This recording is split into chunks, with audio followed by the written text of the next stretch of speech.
Et puis voilà, de plus en plus, les gens pratiquent des choses spirituelles, ténébreuses, de manière très à l'aise, très naïvement. Voyance, magnétisme, pratiques vraiment perverses, tout ça. Et puis ça passe pour quelque chose de... On fait passer ça pour de la découverte dans certains milieux, on fait passer ça pour, oui, être ouvert d'esprit. Et finalement, les démons vraiment se régalent. Les esprits mauvais se régalent et c'est quelque chose, quoi. Alors, il faut qu'on soit conscient, il faut vraiment qu'on soit conscient que euh, le monde des ténèbres existe. La manière dont, quand je dis le monde des ténèbres existe, il y a aussi le monde de lumière qui existe. En fait, ce dont on doit être premièrement conscient, c'est qu'il y a le monde que l'on voit avec nos yeux physiques n'est pas le vrai monde. Je répète. Le monde que l'on voit avec nos yeux naturels n'est pas le vrai monde. D'accord? Le vrai monde est caché aux cinq sens. Je répète. Le monde que l'on voit avec nos yeux physiques, nos yeux naturels, le monde que l'on perçoit avec nos cinq sens, la table que je touche actuellement, l'ordinateur qui est devant mes yeux, la pièce dans laquelle je suis, les odeurs que je sens, ce que je vois, ce que j'entends avec mes oreilles physiques, ce que je touche avec mes mains, ce que je goûte, ce n'est pas le vrai monde. Le vrai monde est caché, il est voilé, il est invisible. Il n'est pas perçu avec les cinq sens. Alors, est-ce que jusque-là, ça va pour tout le monde? Ok. Alors, je vais rapidement, on va aller donc on va reprendre Job, je pense qu'on avait touché Job. On va prendre Job et je vais essayer un peu de montrer, ce que je veux essayer de montrer, c'est comment le monde invisible, ce monde-là que je décris, euh, se manifeste dans le visible, d'accord? Donc, le monde que vous voyez là, que vous percevez avec vos cinq sens, c'est pas le vrai. Alors, je vais modifier je vais corriger encore ce que je vais dire. Le monde dans lequel on est, le monde dans lequel tu vis, il est perceptible à différents étages. Voilà la justesse. Je répète. Le monde dans lequel tu vis, il est perceptible à différents étages. Il y a différents degrés de perception du monde dans lequel tu vis.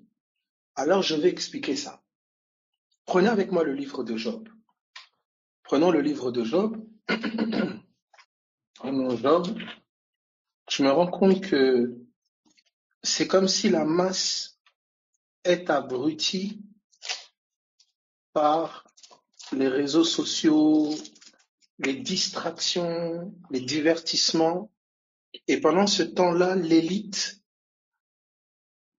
manipule, travaille terriblement dans les ténèbres. Il y a des scandales là qui sont en train d'émerger. On parle de certaines villes comme Dubaï, d'autres capitales où il y a des pratiques terribles, dignes je sais pas moi, de Sodome, de Gomorrhe, tout ce que vous voulez. Et c'est comme si, et quand on voit certaines choses qui sont faites, c'est pratiqué et fait par des personnes qui sont millionnaires, milliardaires, qui sont des personnes qui sont influentes dans les gouvernements, dans les différentes sociétés, différents pays. Et en fait, on se rend compte de plus en plus que les personnes qui ont une certaine influence, un certain pouvoir dans les nations, ont derrière elles un pouvoir spirituel conscient ou inconscient. Mais la masse est tellement abrutie par ce qui tape aux yeux, les bling-bling, ce qui frappe aux yeux, des distractions diverses, qu'il y a une espèce d'inconscience populaire qui permet que le peuple soit manipulé. Mais au nom de Jésus-Christ de Nazareth, Dieu est en train d'ouvrir les yeux de son peuple, afin que le peuple de Dieu puisse opérer et stopper certaines choses qui sont faites. Mes amis, il y a des choses qui sont décidées dans le monde spirituel, c'est terrible. Et il est naïf de penser que ça va être à coup de physique, ou je sais pas, qu'on va pouvoir faire basculer certains événements mondiaux. Il y a des choses qui sont décidées dans l'invisible. Alors regardez, nous sommes dans le livre de Job. Nous sommes dans le livre de Job à partir du chapitre 2. S'il te plaît, élève-toi. Sors de la mentalité tu es trop charnel. Non, écoute la parole de Dieu et élève-toi. Comprends que c'est d'abord spirituellement que les choses se jouent et se traitent. Alors quand je parle de spirituellement, je le répète et je le redis de manière plus pratique et plus terre à terre, je parle du monde du cœur. Je parle du monde du cœur, le monde intérieur. Le monde spirituel est un monde de l'intérieur, vous pouvez dire de l'intériorité. C'est une dimension de l'intérieur. C'est pas une dimension premièrement des 5 sens, de ce que tes yeux voient, ce que tes oreilles entendent d'extérieur. Non, c'est d'abord une dimension intérieure. Alors regardez ceci. Nous sommes dans le livre de Job, au chapitre 2. J'aimerais que ton entendement puisse s'ouvrir. Au moment là où nous partageons maintenant, il faut que tu prennes ton cerveau, pas renouvelé, que tu le mettes un peu à côté. Ce que tu as appris à l'école depuis tout petit, comment tu as connu le monde et la société autour de toi, ces choses-là doivent maintenant, tu dois déposer pour 2 heures là, tu dois déposer ça de côté. Et commencer à entendre les choses qui vont être dites et tu vas les expérimenter à la mesure à laquelle tu les accepteras dans ton cœur. Regarde Job ici chapitre 2. Pose-toi la question.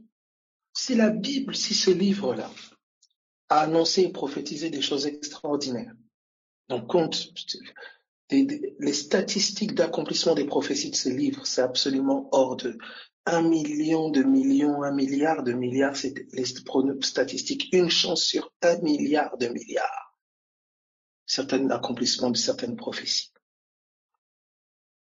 Tu dois t'asseoir et te dire que s'il y a des trucs qui sont dits dans ce livre, qui ont été dits par des hommes de différentes époques, qui sont expérimentés encore dans différentes cultures, différents milieux, à différents coins du monde, tu dois t'asseoir et te poser la question, est-ce que le monde, comme on te l'a transmis et éduqué, c'est comme ça que tu dois le comprendre?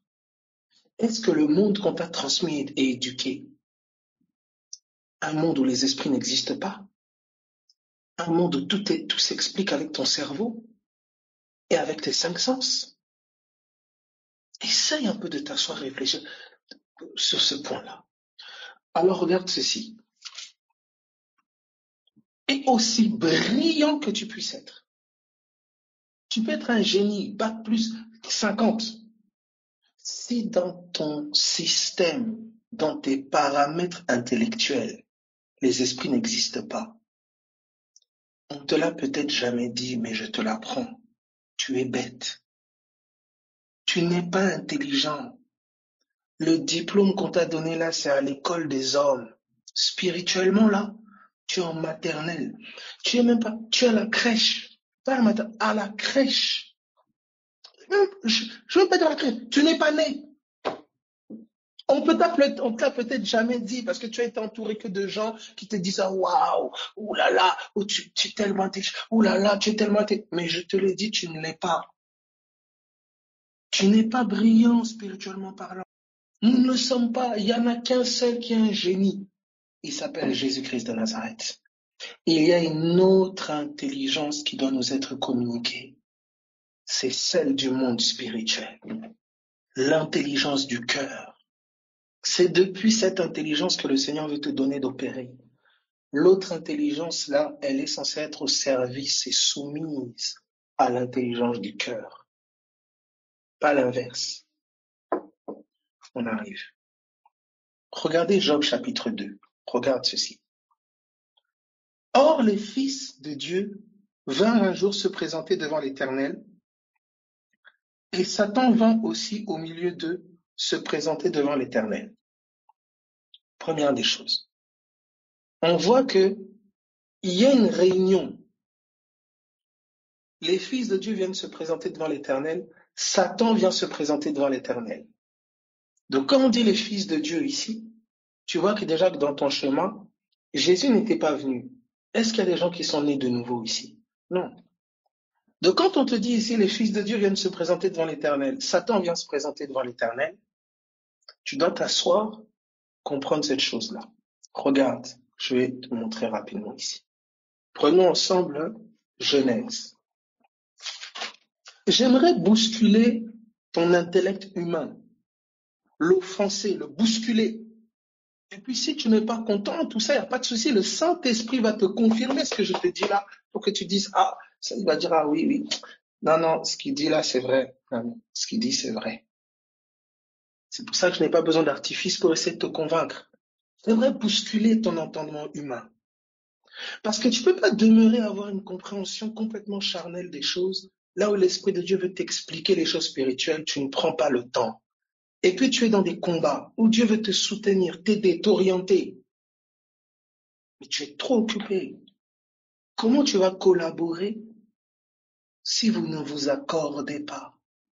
Il veut changer ton entendement, changer ta mentalité, changer ton regard, changer ta perception de ce que tu as toujours connu. Genèse chapitre 6, à partir du verset 1er. Genèse 6, 1. Je lis. Lorsque les hommes eurent commencé à se multiplier,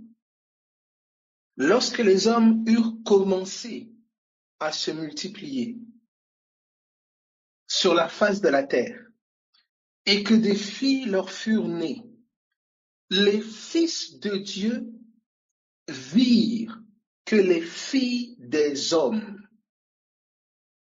Vous entendez ces expressions-là? C'est très important de comprendre ces expressions. Parce que souvent quand les gens disent fils de Dieu, ils ne savent pas trop dans la pensée hébraïque là, ou dans la pensée des Écritures, le sens que ça signifie. Ici on te dit, les fils de Dieu virent que les filles des hommes. Je traduirais plus en français ainsi. Les êtres divins virent que les êtres humains. Donc, les êtres descendants du divin virent que les êtres descendants des humains. C'est ça qu'on est en train de dire ici. Et voilà, vous allez voir ici qu'on parle des anges. Donc, les êtres descendants du divin, on parle de fils d'Élohim.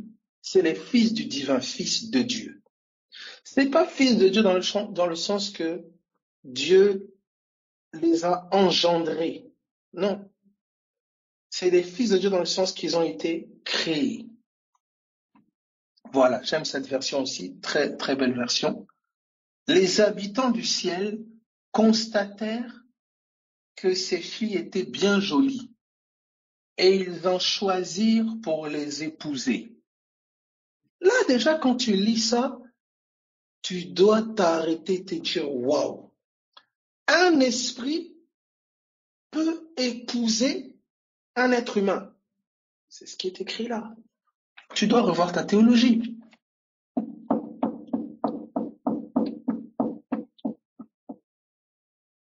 Non, est-ce que je peux développer? Est-ce que ça va pour tout le monde? Tu vois, voilà maintenant la problématique. C'est écrit là, ici, on t'a vu, mais parfois peut-être on t'a jamais dit ça. Attends, le problème que la deuxième chose que tu dois te poser comme question, et oui, parce que quand on te dit que tu es l'épouse de Christ, tu dois t'asseoir, tu dois réfléchir. Donc, regarde ici ce qui est dit ici. Ils virent que les filles des hommes étaient belles et qu'est-ce qui se passe? Regardez. Donc, ça veut dire que ces esprits ont convoité ces filles-là, puisqu'ils virent qu'elles étaient belles. Quels sont leurs critères de beauté? Point d'interrogation. Donc, une fille peut être belle pour un esprit et elle peut être convoitée. Quels sont les critères de beauté? Point d'interrogation. Puisqu'on vous dira, ne vous parez pas de tresses, etc., etc., mais on vous dit, revêtez la parure intérieure. Qu'est-ce qu'un esprit trouve beau? Qu'est-ce qu'il convoite? C'est pour ça que ça, ce sont des choses que vous devez savoir pourquoi. Parce que tu as des beaux enfants, tu penses que beaux enfants, ou beau, ça vient de, parce qu'il a une bonne tête. Mon ami, d'autres vont parler dans un langage plus populaire, on va parler d'étoiles, de grâce. Sache que la beauté spirituelle d'un être, c'est convoité par le monde spirituel. Malta, tu n'es pas au courant, tu sais pas.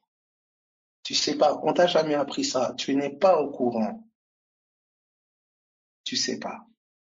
Regardez maintenant la suite.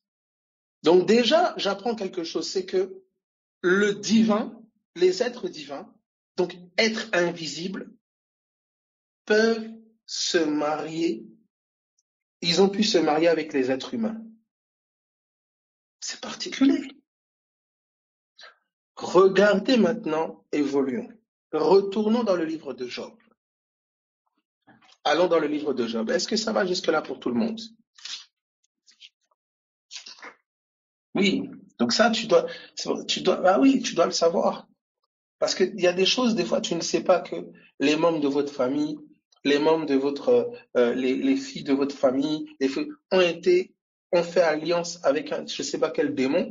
Vous ne savez pas comment Jésus vous rachète, comment Jésus prononce, comment à la croix un divorce a été prononcé. Et Jésus vous rachète. On va aller, regardez s'il vous plaît. Nous sommes dans Job chapitre 2. Job chapitre 2. Ce sont des choses, mes amis, quand tu es trop cartésien, en fait, je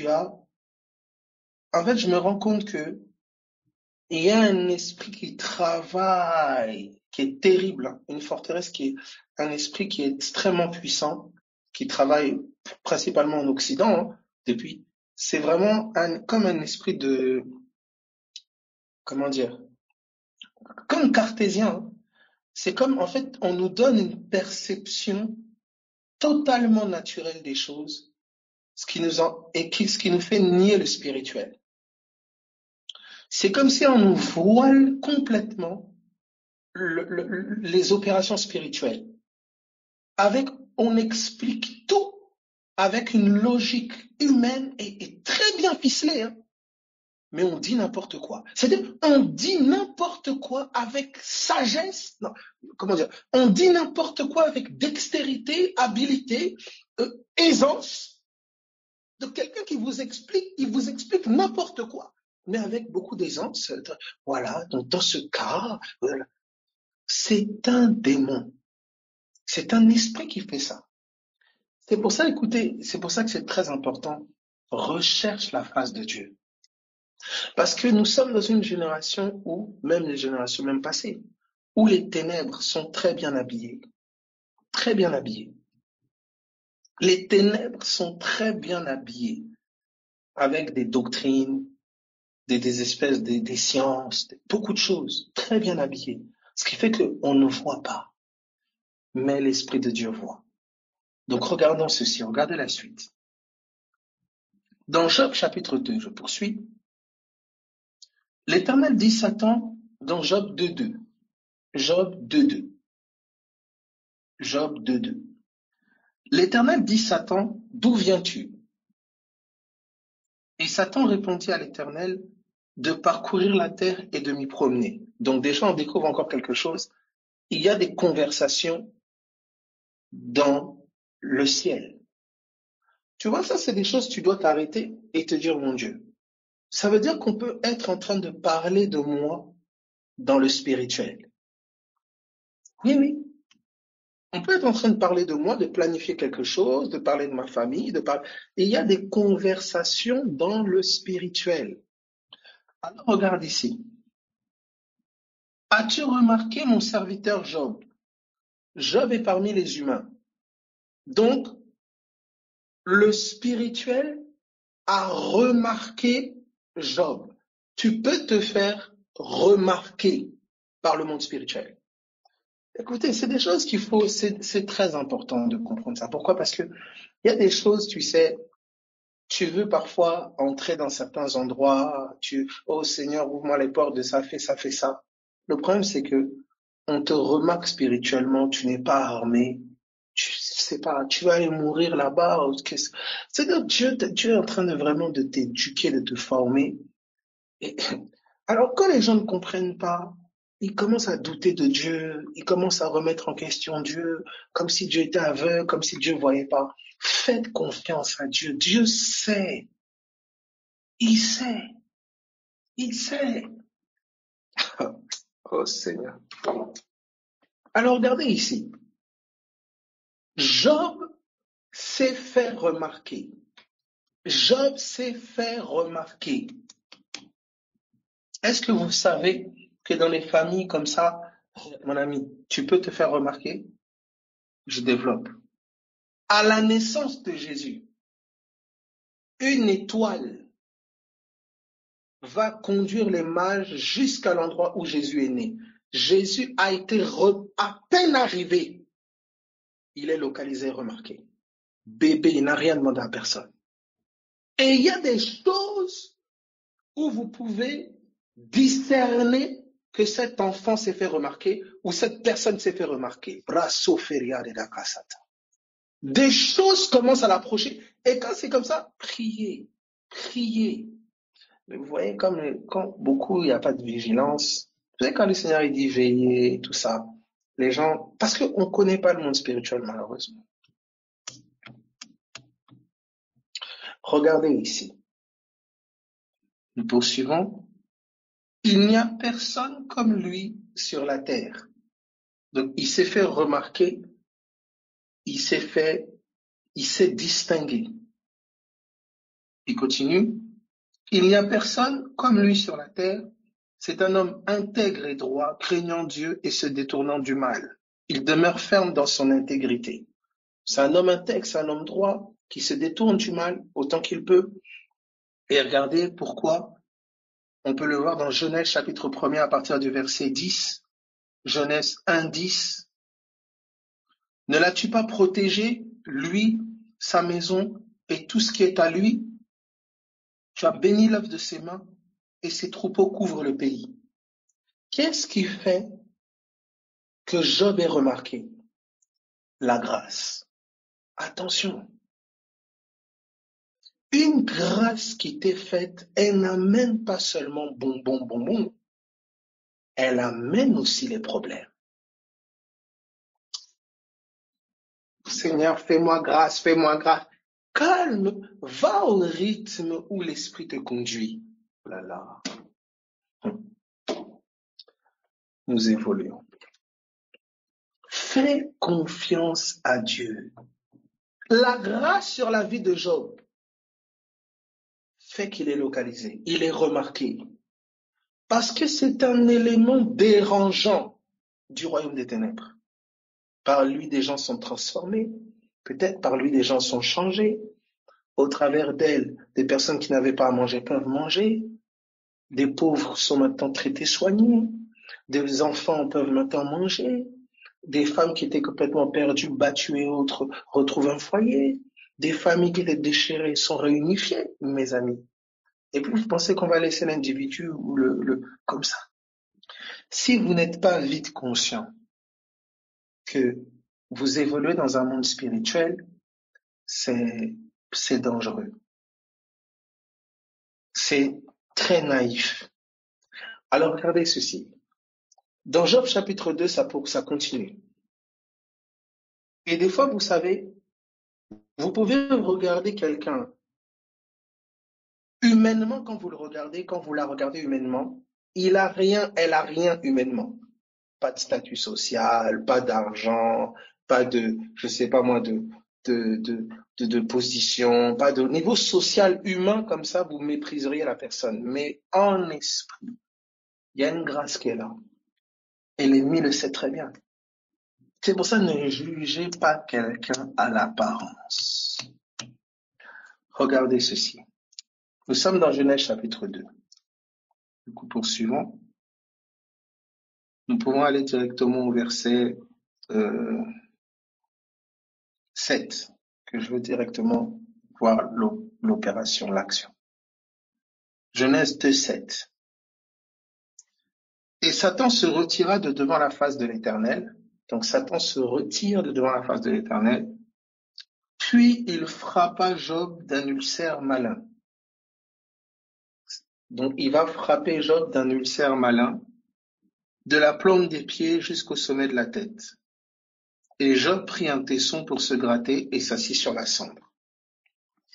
Donc vous allez voir que Job, donc je vous dis différents étages de perception.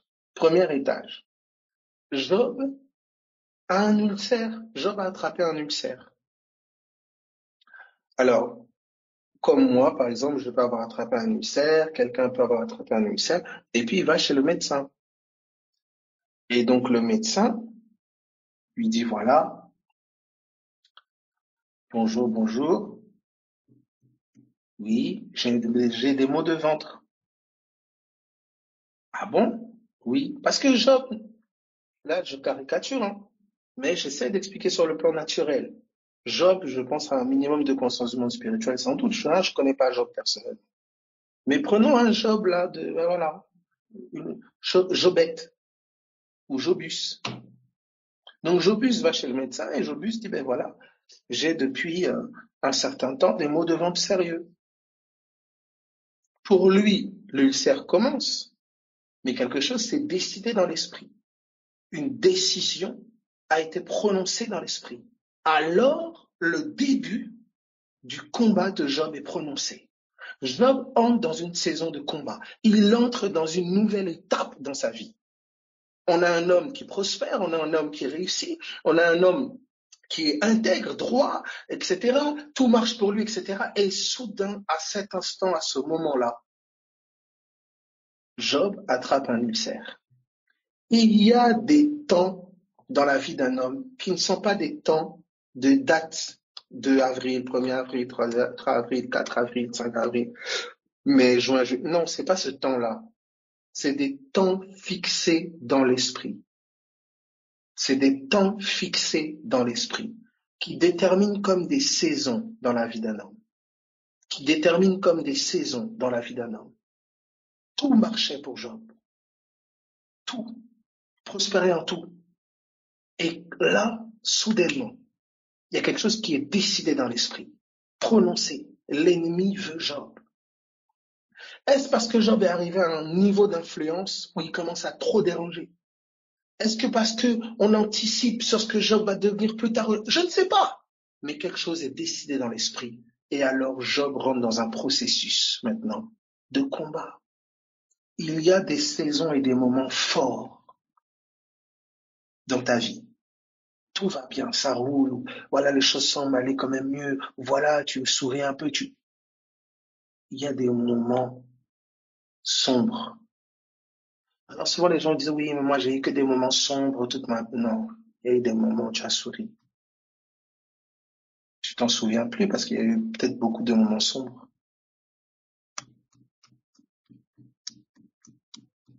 Il y a un temps pour tout. Oui, un temps. C'est ce que Ecclésiaste nous dira. Regardez maintenant la suite ici. Nous arrivons, donc Job au verset 8, est touché par l'ulcère. Job va chez le médecin, Jobus, pardon, parce qu'on va dire, oh, frère, mais où est-ce que c'est écrit que Job est allé chez le médecin? Frère, je n'ai pas dit que c'était écrit, c'est pour ça que j'ai dit Jobus. Jobus. C'est un ami imaginaire, Jobus. Là, je vois déjà arriver les hommes de la Bible. Jobus va chez le médecin et puis Jobus dit, voilà, j'ai un ulcère et tout ça. Il commence à avoir des douleurs fortes au ventre.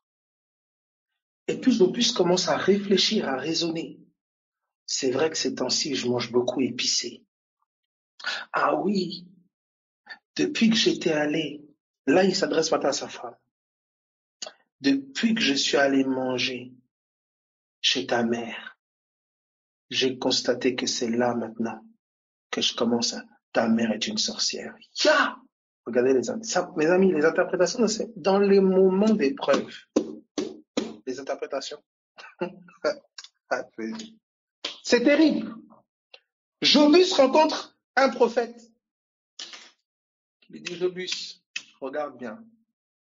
Au moment où tu t'étais assis sur ce fauteuil-là, tu n'as pas remarqué quelque chose qui te picotait un peu le ventre? Ah oui, mais c'est vrai.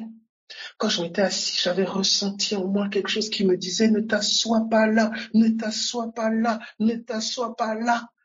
Je sentais, oui, c'est ça, c'est vrai. Dans les moments d'épreuve, fais attention aux interprètes.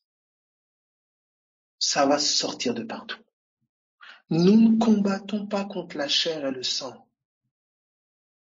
Satan a attaqué. C'est contre lui que nous nous tenons. Le canal par lequel il peut passer, ça peut être des canaux divers et variés. Mais la frappe vient de lui. C'est une frappe. C'est une frappe.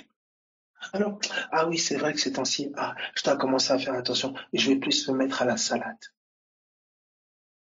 Amen, hein, c'est pas mauvais. Et puis, Jobus rencontre des gens qui sont dans tout ce qui est plantes, des véganes. Ils lui disent, tu sais, moi, il y a une période, je mangeais de la viande. Et ça m'avait fait exactement la même chose. Tu vois tes picotements là, pic, pic, pic, pic. Ça te fait ça, hein? Oui. Ah ben oui, ça me fait vraiment ça, pic, pic, pic. Oui, ça te fait le pic, pic, oui, pic, pic, pic. Oui. Je te conseille. Tu prends de la salade, plus de viande, voilà. Et effectivement, Jobus commence à arrêter la viande, et puis il voit que ça va mieux. Il dit, voilà, la clé. C'est une frappe. Est-ce que vous voyez quand nous sommes qu'à l'étage naturel, comment les diverses interprétations peuvent se présenter à nous? Avec des explications plus ou moins valables. Puisqu'effectivement, si j'ai un ulcère et par exemple je vais m'alimenter d'une autre façon, ça va alléger la chose, ça va peut-être commencer à peut-être plus soulager et autres, etc. Mais ce n'est pas la cause de l'ulcère. La cause est une frappe. C'est une frappe. Donc un jour, Jobus rencontre Abel. Tu savais, Jobus, oui, tu as été frappé. Frappé? Mais personne ne m'a jamais frappé. Qu'est-ce que tu racontes là? Mais moi, j'ai jamais reçu de coups. Hein. On est contre la violence chez nous. J'ai dit non, Jobus. C'est une frappe spirituelle. Une frappe spirituelle? Jobus connaît pas. Il connaît pas. Maintenant, Jobus commence à remarquer que, c'est bizarre, ma mère, elle a eu la même chose à tel âge. Et elle en est morte. Ma grand-mère, mais chez nous, en fait, c'est normal. Vers ces âges-là, c'est comme ça chez nous. C'est génétique. Plein d'interprétations basées sur les faits vont essayer de donner des explications très logiques, très sensées, qui pourront paraître vraies. Mais la vérité, c'est que Job a été frappé. Et tu ne peux pas avoir accès à cette vérité tant que tu nies l'existence du monde spirituel. Alors je poursuis. Notre ami Jobus est complètement abattu parce qu'il a mal, il souffre. Il fait des médecins et des médecins, c'est compliqué. Et là, il est tellement désagréable, tellement compliqué, que voilà, il reste maintenant que sa femme à ses côtés. Et il attend du soutien d'elle, qu'elle puisse le soutenir, l'aider peut-être à découvrir la foi dans sa foi. Voici le message de la femme de Jobus, Jobette. Sa femme, verset 9, lui dit, « Tu demeures ferme dans ton intégrité, Ce qui a fait que remarquer Job, c'est son intégrité, se détournant du mal, etc. C'est comme si la femme de Jobus, Jobette, est en train de dire à Job, regarde tout le bien que tu as fait. Qu'est-ce que tu as en retour? Qu'est-ce que tu as en retour? Regarde finalement. Tu as aidé tellement de gens. Tu as fait ça, tu intègres, tout ça, tu pries, tu fais. Mais regarde finalement, ça change quoi? Regarde ton état. Maudit Dieu et meurt. Jobus est dépassé. Là, maintenant, il commence à avoir des problèmes dans le couple. Parce que Jobette est inspiré bizarrement à dire de telles choses à Jobus. Jobus s'est dit, c'est pas possible. Il va se plaindre. J'arrive pas à comprendre. Comment ma femme peut me dire des choses comme ça à ce moment-là de ma vie, à cette période de ma vie. Comment elle peut, faites attention au micro s'il vous plaît, comment elle peut me dire des choses comme ça, alors que j'ai besoin d'elle, j'ai besoin de son soutien, comment elle peut me dire des choses comme ça? Alors que remarquez juste au-dessus, nous lisons à partir du verset, regardez à partir du verset 5, Genèse 2:5. Genèse 2:5. Mais étends ta main, touche à ses os et à sa chair, et je suis sûr qu'il te maudit en face. Satan qui parle à Dieu. Il te maudit en face. Touche à ses os et à sa chair, et il te maudit en face. Donc, qui a frappé Job dans ses os et sa chair? C'est Satan. Et qui a inspiré la femme de Job, a poussé Job à maudire Dieu? C'est Satan aussi. Ça veut dire que les conseils ténébreux de sa femme et la maladie qui était dans ses os ont la même source. La même source. Satan. Donc vous voyez là qu'on a un foyer qui est sous attaque. Est-ce que tout le monde est en train de voir ça? Est-ce que ça va pour tout le monde? Est-ce que ça va? Ça va pour tout le monde ou pas? Maintenant, nous allons plus haut. Donc nous avons vu attaque au niveau de la communication du couple. Attaque au niveau de la santé. Allons maintenant plus haut dans Job chapitre 1er. Job chapitre 1er. Voilà, certains traduisent par bénir. Bon, moi j'ai maudit, donc bon, ça c'est encore une autre chose. Alors regardez la suite. Nous allons dans Job chapitre 1er. Nous allons encore évoluer. Job 1er à partir du verset 12. Job 1, 12. Je lis. L'Éternel dit à Satan, voici tout ce qui lui appartient. Je te le livre, seulement ne porte pas la main sur lui. Et Satan se retira de devant la face de l'Éternel. Regardez maintenant. Un jour que les fils et les filles de Job mangeaient et buvaient du vin dans la maison de leur frère aîné, il arriva auprès de Job un messager qui dit, les bœufs labouraient et les ânesses paissaient à côté d'eux. Des Sabéens se sont jetés dessus, les ont enlevés et ont passé les serviteurs au fil de l'épée, et je me suis échappé moi seul pour t'en apporter la nouvelle. Première nouvelle à Job. Souvenez-vous, juste au-dessus, Satan attaque. C'est le verset 12. Regardez la forme que ça prend dans le naturel. On a des Sabéens, donc des hommes, qui vont attaquer les biens de Job. Des hommes vont attaquer les biens de Job. On ne voit pas Satan attaquer. On voit des Sabéens attaquer. Et littéralement tués par l'épée. Écoute-moi s'il te plaît. Ça veut dire que je peux être agressé physiquement. C'est pas l'individu, car non. J'aimerais que tu comprennes les diverses formes que le spirituel peut prendre dans le naturel. Pour que tu cesses de penser que tu as la poisse. Non. Tu es dans un combat spirituel. Et Jésus-Christ a vaincu. Que tu puisses regarder que, bien que les situations soient diverses et de domaines différents, c'est le même esprit qui attaque, le même. Donc, je répète, même si les attaques, les domaines sont divers et variés, ses biens, son couple, sa santé, sur le plan naturel, ce sont des secteurs différents. Mais sur le plan spirituel, c'est un même esprit qui attaque ces différents secteurs. Ça veut dire que si cet esprit est vaincu, ces différents secteurs sont restaurés. Est-ce que quelqu'un est en train de comprendre ce que je dis? C'est pour cela que quand tout semble aller dans s'accabler, ne pense pas que ça peut prendre 15 ans ou je ne sais pas combien pour la restauration. Non.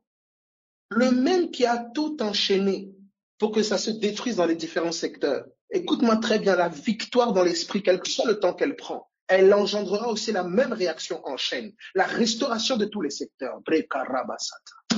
Tu dois capter ça. Mais si tu as un entendement naturel, tu vas regarder d'abord secteur santé, secteur couple. Et vu qu'on est tellement dans une société, secteur santé, tu vas aller domaine médical, psychiatrie, psychologie, secteur couple, thérapie de couple, sexologue, ou je ne sais, conseiller, comment on dit, conseiller quoi? Bref. Ensuite, les biens, tu vas aller chez qui? Chez les biens. Banque, finance, tu vois. C'est différents secteurs. Mais c'est un même esprit, voilà, conseiller matrimonial. C'est un même esprit qui attaque. Et quand tu n'as pas de discernement, tu comprends.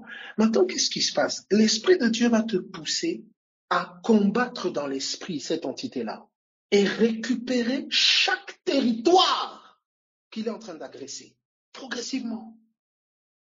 Mais qu'est-ce que cet esprit va faire? Il va essayer de te distraire pour que tu t'éparpilles, que tu aies la tête partout, à gauche et à droite. Tu regardes là, tu dis, oh, moi j'ai pas ça, l'autre il a ça, moi c'est toujours à moi que ça arrive, et les autres et ceci, et moi c'est toujours difficile, et tu t'éparpilles au lieu de combattre.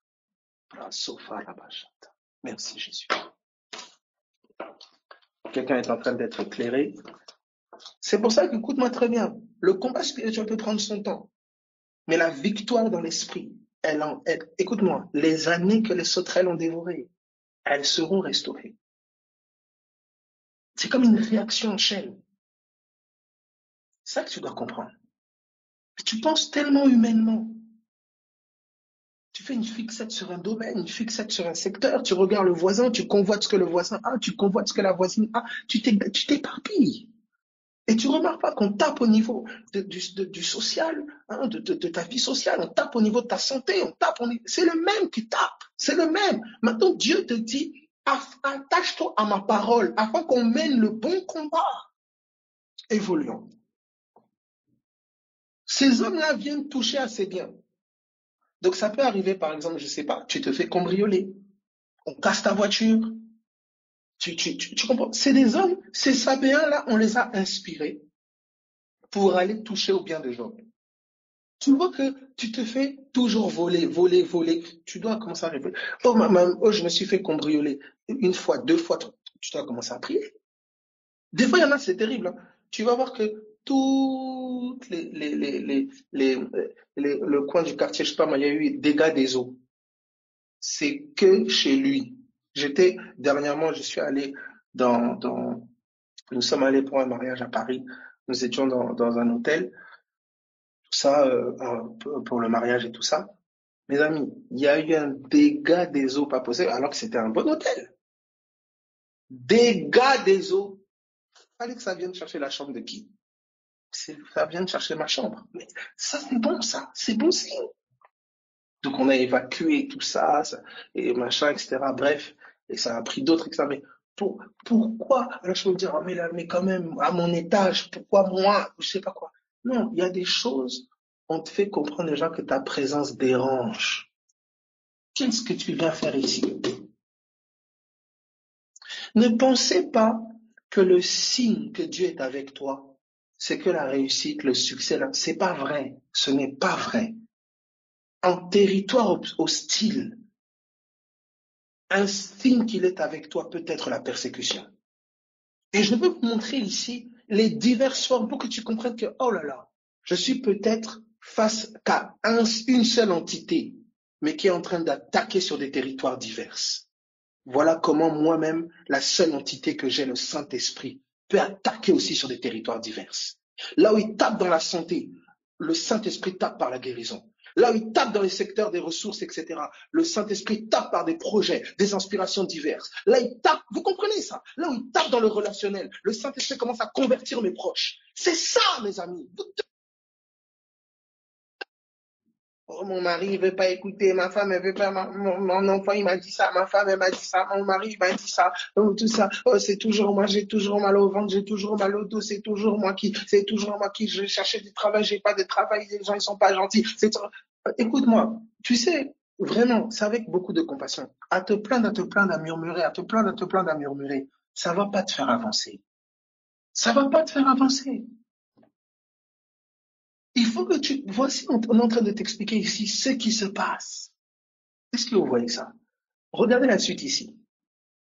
Nous sommes regardez la suite. Donc, verset 15, attaque des Sabéens. Donc, vous avez comme ça parfois des familles qui sont accablées, je vous dis, accablées. La mort vient frapper. Après, vous entendez quelque temps après, problème de santé. Après, vous entendez quelque temps après des dettes, problème de finances. Après, vous entendez quelque temps, nous sommes en train, regardez. Quand vous voyez ces enchaînements ravageurs et destructeurs, arrêtez de rêver, c'est spirituel. C'est spirituel.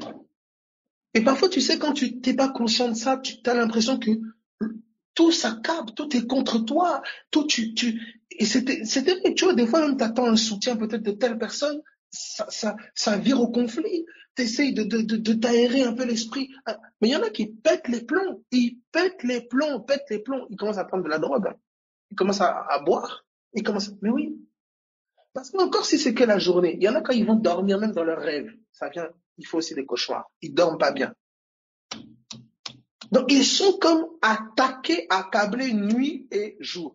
Maintenant, on est en train de te dire, écoute-moi, voici, on est en train de t'expliquer ce qui se passe dans l'esprit. Dans le naturel, si tu as une lecture naturelle, tu vas dire, ah, j'ai la poisse, ah, c'est toujours moi, ah, ceci, voilà. Regardez, je donne un exemple ici. On a attaqué, donc c'est bien. Regardez maintenant la suite au verset 16. Il parlait encore. À peine, et vous allez voir que à chaque fois, ça vient à Job sous forme de nouvelles. Ça vient à Job sous forme de nouvelles. Donc, que des mauvaises nouvelles. Exactement, quelqu'un dit d'où l'intérêt d'être entouré de frères qui sont dans l'esprit. Mais oui, quelqu'un qui n'est pas dans l'esprit, oh, mon ami, il va te sortir des choses terribles. Ah oui, moi je suis désolé, mais je suis bien d'accord qu'on est chrétien, mais normalement la vie d'un chrétien, c'est une vie de victoire, c'est une vie de... Qui t'a dit la vie du chrétien, ça commence vie de victoire? Tu vas avoir des gens toujours avec des espèces des langues comme ça, un peu, oui, mais voilà, franchement, ne les suis pas, suis ton chemin. Ces gens-là, quand il y a la victoire qui est manifestée, ça va être les premiers à dire, oui, mais tu te souviens quand je t'avais dit, quand tu m'avais dit quoi? Ne suis pas ces gens-là. Attache-toi à ton Dieu. Tu sais, hein, quand tu es dans les combats, tout le monde viendra mettre son grain de sel sous une forme ou une autre. Tu devrais faire comme ça. Non, c'est comme si, et tout ça. Tout le monde donne son avis, fait comme ça. Quand maintenant, ça réussit, tout le monde aussi. Ah non, mais c'est pour ça, écoute-moi bien. Au front, sois concentré sur la croix. Sois concentré sur l'agneau. Il y aura des temps d'humiliation, des temps de ridicule. Regarde la suite ici. Tu dois avoir la mentalité d'un combattant. Tu dois avoir la mentalité d'un guerrier. Tu es au front. Tu n'es pas en vacances. C'est pas touristique. Les portes ne sont pas bloquées parce que je ne t'ai pas fait comme ça. Non, c'est spirituel. Il y a des zones où Satan ne veut pas que tu entres. Il ne veut pas que tu entres. Alors regardez ceci. Nous sommes au verset 16. Il parlait encore. Lorsqu'un autre vint et dit, le feu de Dieu est tombé du ciel, a embrasé les brebis et les serviteurs et les a consumés, et je me suis échappé moi seul pour t'en apporter la nouvelle. Le feu de Dieu, quand on parle de feu de Dieu, généralement là, on faisait vraiment allusion à la foudre. Donc regardez maintenant comment même les éléments naturels maintenant s'acharnent. Qu'est-ce que ça signifie? Ça signifie que Satan a la capacité de toucher aux éléments naturels. Mais vous voyez qu'on dit ici feu de Dieu. C'est pas Dieu notre Père, non. C'est feu des Elohim. Quand on faisait allusion, quand on fait à la foudre, etc., dans la pensée populaire, ça venait des dieux. Donc, c'est-à-dire même les éléments naturels maintenant s'acharnent contre Job. Et là, tu peux commencer à te dire, mais Dieu est contre moi. Tu arrives quelque part, inondation. Tu arrives quelque part, accident. C'est comme si même les éléments naturels maintenant s'acharnent. Regardez, ça continue. Il dit, il parlait encore. Lorsqu'un autre vint dire, des Chaldéens formés en 3 bandes se sont jetés sur les chameaux, les ont enlevés et ont passé tes serviteurs au fil de l'épée. Et je me suis échappé moi seul pour t'en apporter la nouvelle. Regardez l'enchaînement. Maintenant des Chaldéens, d'autres, qui viennent maintenant voler, pareil, agressés par l'épée. Qui est derrière toutes ces frappes qui paraissent très naturelles? J'aimerais te faire comprendre que c'est pas les Chaldéens, ils n'ont pas dit ouh, c'est Satan. Non, ils sont poussés à poser ces actions cruelles. Qui les pousse? C'est comme ça que vous pouvez voir une nation accablée par l'ennemi. Accablée. Quand c'est pas la guerre, après c'est la famine. Après c'est et cette nation, c'est-à-dire que vous regardez la nation, vous dites mais ça c'est pas possible. Après la famine, l'épidémie. Après une épidémie, une guerre. Après vous dites mais c'est pas vrai. Oh mes amis, ce sont les symptômes d'une nation bénie, une nation que Dieu veut bénir. Mais parfois la malédiction est plus opérante. Satan est en train de détruire, ravager. Parfois c'est une famille. C'est quand vous avez le récit de cette famille, l'historique, vous avez envie seulement de pleurer. Satan se régale. Mais lorsqu'un homme ou une femme ouvre les yeux et commence à réaliser, mon Dieu, mais tout ça, c'était toi tout ce temps. Et commence à se dresser. Mes amis, je ne sais pas comment vous dire la terreur qu'il inspire à l'ennemi. Oh là là. Brasso rabachata. Oh Seigneur. C'est pour ça que ça m'étonne pas que l'ennemi, il est fâché, tout ça, il est fâché. Il vient me faire des dégâts des autres, il vient me faire des... Là, les amis, c'est impossible. Ça veut dire des choses sans explication, sans avertissement, sans... Des choses se passent. Regardez ceci. Je poursuis. Verset 18. Il parlait encore. Tu comprends? C'est-à-dire, il n'a même pas le temps de respirer. Des fois, tu dis, mais c'est pas possible, j'ai pas le temps de respirer. Je fais ça, je commence à peine ça, j'ai même pas fini, qu'il y a un autre problème qui commence. Des fois, il y a des ressources qui viennent. Voilà une facture qui arrive, des dettes qui viennent de nulle part. On pond des factures qui viennent de nulle part. C'est-à-dire que c'est comme si tu n'as même pas le temps de respirer que déjà ça enchaîne. Oh là là, c'est la guerre. Serre les dents, serre les poings, tiens ton épée. Seigneur, apprends-moi à combattre. Ta mentalité doit changer. Regarde la suite. Il continue. Il parlait encore lorsqu'un autre vint et dit, tes fils et tes filles mangeaient et buvaient du vin dans la maison de leur frère aîné. Et voici un grand vent est venu de l'autre côté du désert et a frappé contre les 4 coins de la maison. Elle s'est écroulée sur les jeunes gens et ils sont morts et je me suis échappé moi seul pour t'en apporter la nouvelle.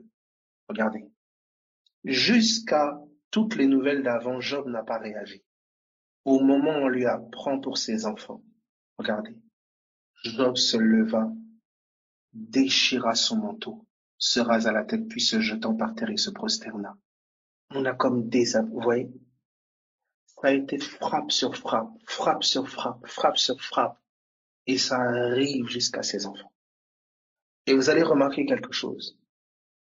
Avant de pouvoir arriver jusqu'à ses enfants, regardez ce qu'on nous dit dans Job chapitre 1er. Job chapitre 1er à partir du verset 5. Non, à partir du verset 4. Job 1, 4. Pour que tu comprennes que les frappes sont stratégiques. Elles sont stratégiques, elles sont réfléchies. On veut atteindre quelque chose. On veut te mettre KO. Regardez ceci. Écoute-moi. Satan a échoué. Au moment où je suis en train de parler comme ça, il a échoué. Il a échoué. Christ a vaincu à la croix. Regardez ceci. Ses fils allaient les uns chez les autres et donnaient tour à tour un festin, et ils invitaient leurs 3 sœurs à manger et à boire avec eux. Regardez le verset 5. Et quand les jours de festin étaient passés, Job appelait et sanctifiait ses fils. Puis qu'est-ce qu'il faisait? Puis il se levait de bon matin et offrait pour chacun d'eux un holocauste. C'était des sacrifices d'animaux. Car Job disait, peut-être mes fils ont-ils péché et ont-ils offensé Dieu dans leur cœur? C'est ainsi que Job avait coutume d'agir. Ça veut dire que Job offrait des sacrifices pour les péchés de ses enfants. C'était des sacrifices de quoi? D'animaux. Écoutez bien, ça veut dire qu'avant de toucher à ses enfants, on a touché à son culte. Est-ce que quelqu'un est en train de comprendre ce que je dis? Écoutez bien, on a d'abord rasé les animaux. Plus de sacrifices, plus d'holocaustes. Ça se traduit comment pour nous? Il va frapper dans ta vie de prière. Il va frapper dans ta vie de prière. Regardez ceci. Nous allons dans Osée. J'aimerais maintenant passer à un autre étage pour qu'on ait une autre lecture ici des holocaustes de Job. Nous sommes dans Osée 14. Osée, chapitre 14. Osée 14, à partir du verset 2. Osée 14, verset 2. Je lis. Apportez avec vous des paroles et revenez à l'Éternel. Dites-lui pardonne toutes les iniquités et reçois-nous favorablement. Nous t'offrirons au lieu de taureau l'hommage de nos lèvres. Vous entendez? Nous t'offrirons au lieu de taureau l'hommage de nos lèvres. Donc, il y a une dimension des offrandes qui est fruit de nos lèvres. L'ennemi commence à attaquer tes paroles. De toute façon, moi, toute notre famille, c'est comme ça. Je sais que là, c'est fini. Là, c'est terminé. Là, c'est... Il met la mort dans ta bouche. Ce ne sont plus des louanges et des hommages à Dieu qui sont sur tes lèvres, mais des murmures, des plaintes, des critiques, des convoitises, des insultes. C'est plus la manne, c'est plus la nourriture du rocher. Retournons dans Job. Retournons dans Job. Chapitre, nous sommes maintenant. Donc, qu'est-ce que je voulais montrer avec Job déjà 2 et 1? Vous avez vu comment l'ennemi va toucher aux éléments naturels, tempête. Il va toucher à la santé. Il va toucher à la tuerie par l'épée. Il va commencer à faire en sorte que, voilà, Job soit attaqué, les biens de Job soient attaqués par l'épée. Donc là, en quelques versets, on a pu voir une certaine diversité d'actions de l'ennemi. Sur le plan naturel, enlevons le spirituel.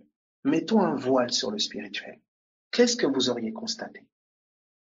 Un homme agressé, on lui a volé ses biens, on a tué ses ouvriers. Un homme qui perd ses enfants à cause d'une catastrophe naturelle. Un homme qui perd ses biens. Un homme qui est attaqué dans sa santé, qui a un ulcère. Un homme qui a des problèmes sans doute de couple. Voici ce que nous aurions vu dans le naturel. Donc vous auriez regardé cet homme, vous auriez dit, oh le pauvre, à lui il a la poisse. Et ce serait devenu des récits. Ah, tu sais, j'ai connu à l'époque, oh là là, il avait de l'argent cet homme, tu sais. Elle avait de l'argent cette femme. Oh, tu sais, c'est elle qui a fait ça. C'est elle qui a fait ça. Oh la pauvre, comment, oh là là, oh là là. Et Job devient sujet de calomnie. Alors maintenant, vous avez les amis de Job qui viennent chacun donner leur avis. Et vous avez donc le récit ici. Mais qu'est-ce que je veux mettre en lumière ici? Job est attaqué. Alors, ce que je veux surtout mettre en lumière ici, Job est attaqué, premièrement. Deuxièmement, vous voyez comment les attaques sont comme voilées, masquées par masquées par le naturel. Vous comprenez? C'est masqué par le naturel. Donc quelqu'un qui a un entendement purement naturel n'y verrait que du feu. Alors allons ensemble avec Acte 10 au verset 38. Acte 10, 38. Est-ce que jusque-là, ça va pour tout le monde? Tu comprends? Donc imagine-toi maintenant. Tu décides de dire, ben voilà, moi je veux marcher avec Dieu, voilà, je veux servir Dieu, tout ça. Et puis tu prends monsieur, madame lambda, et tu lui dis maintenant, ben vas-y, va chasser des démons, va prier, commence à envoyer du feu là-bas, renverse ça, attaque ça. Et puis la personne n'est pas au courant de cette guerre-là, pas du tout. Mais mon ami, oh, hein. Donc tu te lèves un beau matin, tu prends une arme, tu vas au quartier, tu es ukrainien, tu te lèves un beau matin, même pas tu es pas ukrainien, pardon, tu es allez, français, tu te lèves un beau matin, tu vas en Ukraine, dans la zone de combat, tu vas au quartier général là-bas des Russes, tu tires, parce qu'on t'a dit de tirer, sans instruction, sans conseil d'état-major, sans rien, tu tires, voilà, et tu vas dormir, mon ami. Si on te retrouve, essaie un peu de réfléchir. Quand vous réfléchissez ainsi, vous voyez la stupidité, le niveau de stupidité d'engager quelqu'un dans un tel combat sans un minimum d'instruction. Alors maintenant,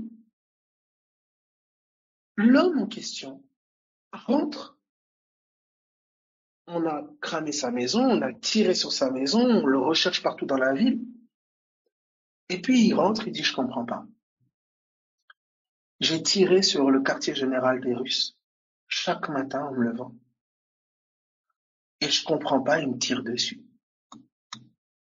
Je comprends pas, ils me recherchent partout, je sens que je suis recherché, je sens qu'ils me poursuivent, je sens qu'ils m'oppressent, je comprends pas. Pourtant, je sais pas ce que j'ai fait. Je sais pas.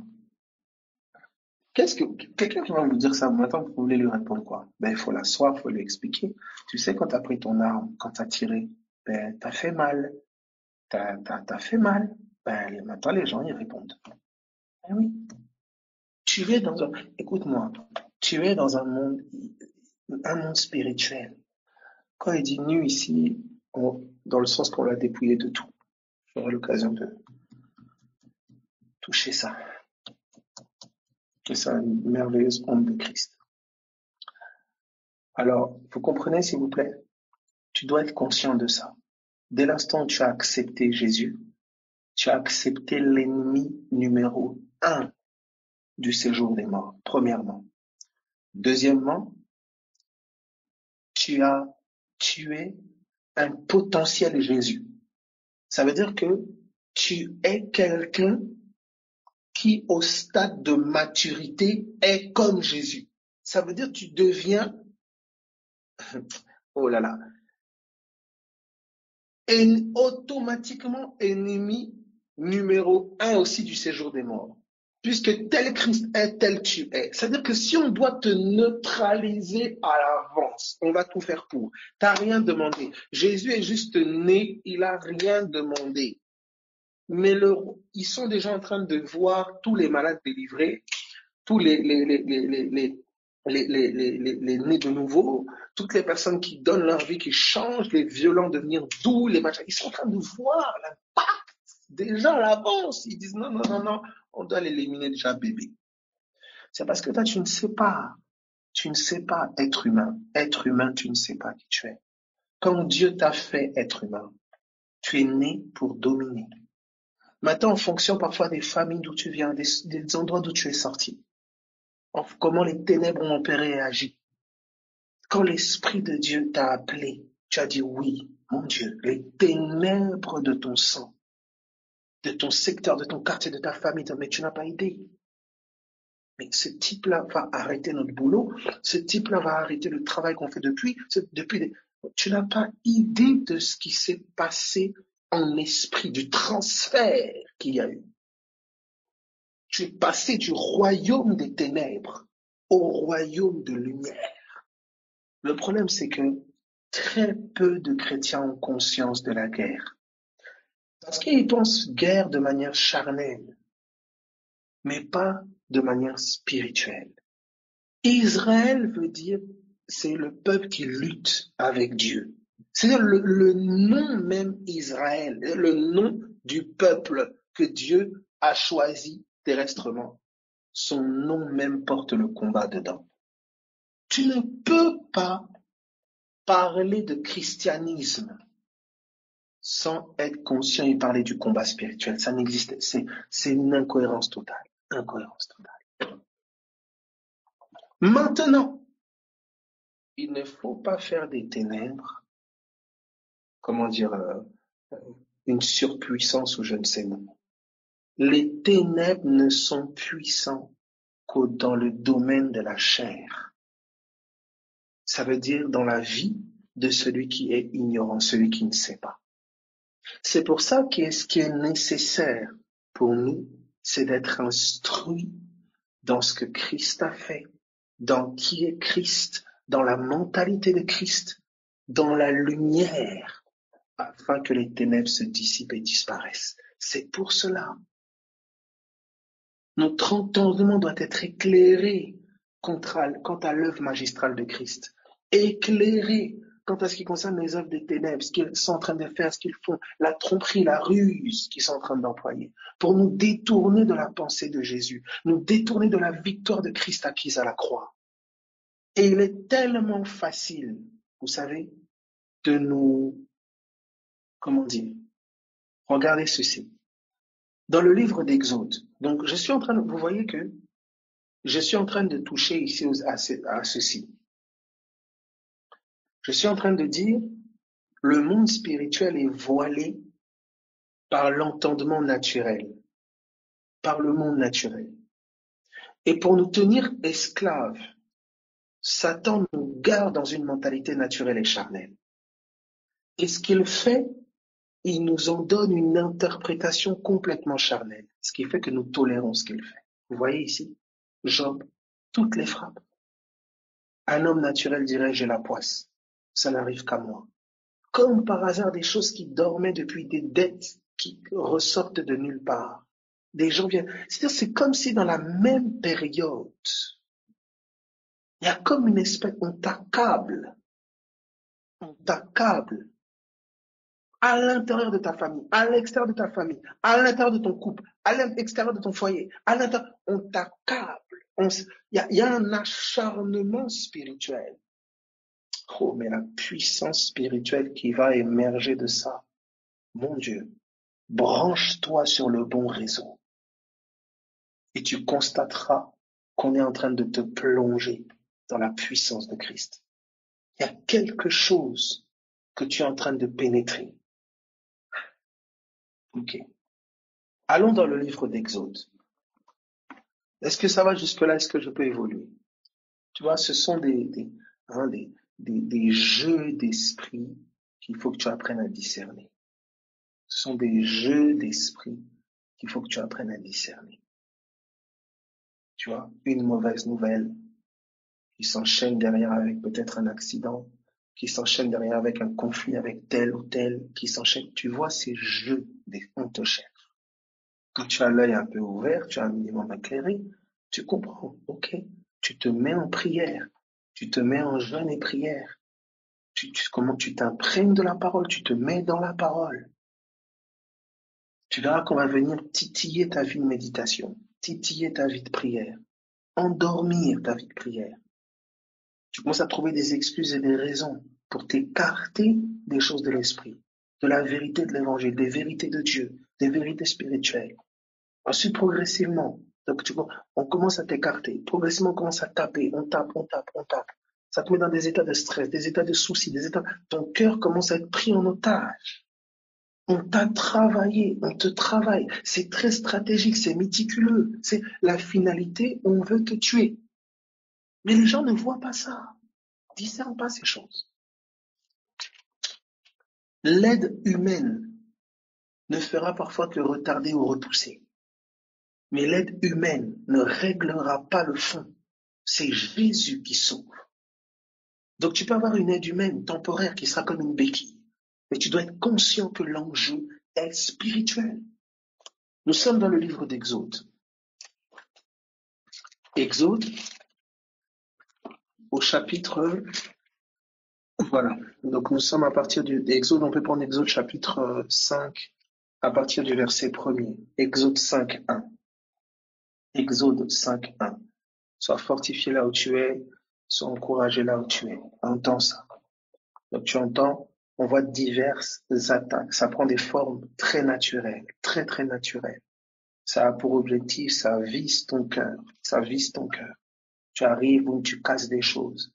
Voilà, comme par hasard, tu oublies tel document ou tel rendez-vous important ou telle chose importante. Après, ça s'enchaîne, on vient te rapporter que tes enfants, il y a eu ça.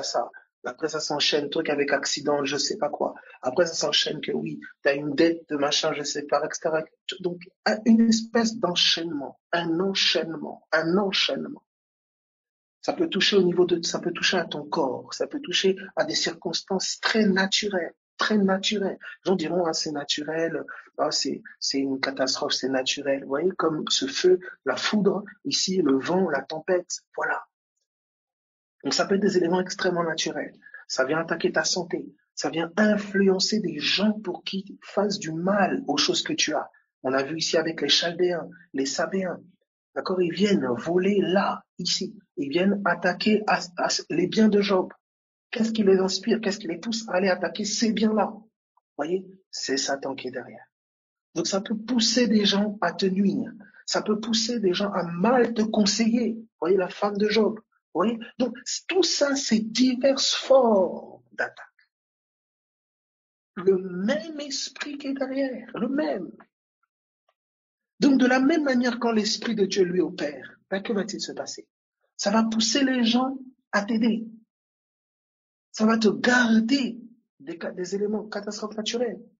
Tu peux voir peut-être même la maison du voisin est cambriolée. Tout le voisinage, on a cambriolé tout le monde. Toi, chez toi, on n'est pas rentré. Tu vois? Il va y avoir des sortes de choses comme ça, où tu vois qu'il y a quelque chose qui veille. Parce que si l'Éternel le veille, celui qui veille, il veille en vain. C'est la parole qui vous garde. C'est Jésus. Nous sommes dans Exode chapitre 5, à partir du verset 1er. Moïse et Aaron se rendirent ensuite auprès de Pharaon et lui dirent, ainsi parle l'Éternel, le Dieu d'Israël. Laisse aller mon peuple pour qu'il célèbre au désert une fête en mon honneur. Voici ici, vous avez un peuple, une famille, des villes, une nation, tout ce que vous voulez, qui ont été esclaves de Pharaon pendant des siècles, 4 siècles. Maintenant, vous avez ici un homme, Moïse, qui est né dans des conditions particulières, puisqu'il y avait comme quelque part une espèce de... On tuait les gens, on avait ordonné que les bébés mâles soient tués. Donc déjà, à sa naissance, à son arrivée, il arrive dans des conditions extraordinaires. Il a été épargné, préservé, là où normalement il devait mourir. Alléluia. Il a été préservé là où normalement il devait mourir. Peut-être qu'à ta naissance, tu as été préservé là où normalement tu devais mourir. Peut-être qu'un avortement avait été arrêté. Peut-être que tu n'étais pas peut-être désiré par tes parents. Peut-être que tu as été abandonné et que tu as été adopté. Je ne sais pas la forme peut-être du normalement qui devait prendre place. Tu devais peut-être mourir. C'était arrêté. Mais quelque chose a comme détourné ce plan-là. Et Moïse ici est un de ces individus-là. Il va grandir loin de sa famille, loin des siens, dans la maison de Pharaon, etc. Il va grandir en Égypte, avec une certaine mentalité, une certaine éducation. Pendant tout ce temps où il est en train de grandir, il ignore, écoutez bien, qu'il va être appelé à délivrer des gens, tout un peuple, de l'autorité sous laquelle lui-même est en train de grandir. Il ignore ça. Il est en train de grandir, lui, il fait son truc. Il ignore que c'est lui, demain, qui va amener une multitude à être libérée de l'autorité sous laquelle lui-même se trouve. Tu as peut-être grandi dans la drogue, peut-être grandi dans l'alcool, la cupidité, la corruption, ou je ne sais. Grandi sous l'influence d'esprits de famille, d'esprits de sorcellerie, une domination démoniaque. Grandi dans la séduction, je ne sais pas quelle forme. Il y a quelque chose maintenant en toi qui est formé, un salut pour tous ceux qui sont sous le joug de cette autorité-là qui a peut-être complètement formaté ta vie. Le Moïse qui a grandi en Égypte est le Moïse demain qui libère ses frères de l'autorité égyptienne. Regardez maintenant ici. Il est dit, il se dresse maintenant ce Moïse-là. Ce Moïse-là répond maintenant à son appel. Je ne sais pas comment Moïse devait grandir quand il était en Égypte. J'aimerais me l'imaginer. J'aimerais me dire que c'était peut-être un Moïse qui n'avait peut-être pas sa place au milieu des Égyptiens, qui se sentait peut-être différent. Il était dans la maison de Pharaon. Je pense que physiquement, peut-être il ressemblait pas à ses frères et sœurs s'il en avait. Il avait quelque chose de différent en lui, peut-être qu'il ne savait pas expliquer. Ses frères étaient esclaves, maltraités. Il y avait peut-être quelque chose en lui qui se sentait étranger. Tu as peut-être ressenti cette chose-là, comme le sentiment de te sentir étranger sur la terre. D'autres à gauche trouvent leur vocation, d'autres à droite font ceci, font cela, etc. Mais toi, tu fais les choses, oui, mais il y a quelque chose en toi qui te dit, c'est pas ça. Tu n'es pas appelé que pour ça, c'est pas ça. Mais tu ne sais pas mettre des mots dessus. Parce que c'est comme arrêter programmé depuis déjà la plus tendre enfance. Et ici, on a un Moïse, donc, qui est là dans la maison de Pharaon. Et un jour, le Moïse véritable qui dormait se réveille. Lui, c'est à l'âge de 40 ans. Il eut à cœur, d'après Acte 7, à 40 ans, il eut à cœur d'aller visiter ses frères. Et là, il a à cœur, quelque chose le prend à cœur. Il a à cœur d'aller maintenant aider ses frères. Il y a des choses comme ça qui ont été déposées sur nos cœurs. Tu as peut-être assisté à quelque chose, tu as expérimenté quelque chose, et ça a comme déposé sur ton cœur un fardeau pour ça. Et ça te suit depuis petit.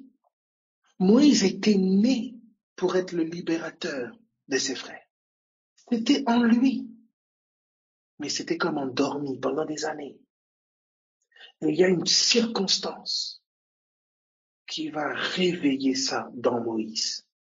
Et au moment où ça va réveiller ça dans Moïse, Moïse se met à dos la maison dans laquelle il a grandi.